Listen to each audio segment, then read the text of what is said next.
Искам да стана фотограф. Или поне така ще се събудите с идеята един ден и ще почнете да ровите как да станете фотографи. Добре, ще отидете, ще си купите една камера, ще си вземете обектив, ще си вземете някаква светкавица, ще почнете да снимате, обаче нещата не се получават. Снимките не стават като хората и започвате да се питате защо не ви стават снимките като на другите фотографи. Нали вие имате фотоапарат като техния? Да, не, но нещата са малко по-сложни. Малко по-завъртени са. И след това вие ще си зададете въпроса, ами ако изкарам един фотографски курс, няма ли да стана по-добър? Всъщност, ще ви отговоря просто на въпроса. Не, няма да станете по-добри. Истината и ключа в това да подобрите уменията си е практика и самообучение. И много практика и още самообучение. Защо да се самообучавате?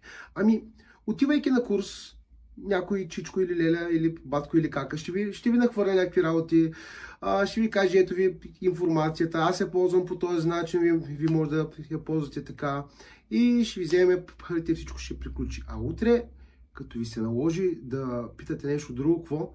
Пак ще давате пари за курсове? Не. По-добре. Живеем в свят, в който навсякъде има интернет. А в този интернет има всичко. Ама наистина всичко. По-добре. Отворете един прост YouTube.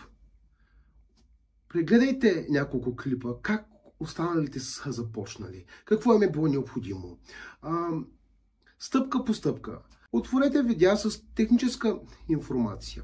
Разберете как работи камерата ви, как да я накарате да прави това, което искате вие. Оттам нататък следва практиката. Много практика, точно така. Фотографията се усъвършенства чрез практика.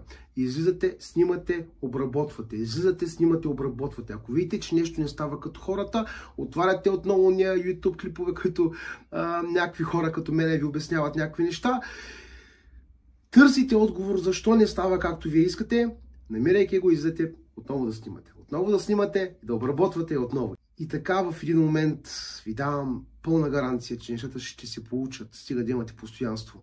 Нещата с фотографията не стават за ден, два, три или месец. Да, курса примерно ще е един месец, ако отидете да го запишете. Но на тези курсове няма да ви научат почти нищо, което можете да намерите в интернет, стига да имате желание. Единственото, с което мога да го сравня това нещо е когато ви мързи да си наготвите у вас, да си купите продуктите, да си направите манджата както искате. Вие отивате в ресторанта, където ви го сервират на готово. Вие казвате ми, да, ама следващия път отново, като ми се доеде такова нещо, аз пак трябва да отида на ресторант. Затова не е ли по-добре да си научите да си готвите вкъщи сами и да го правите както вие искате?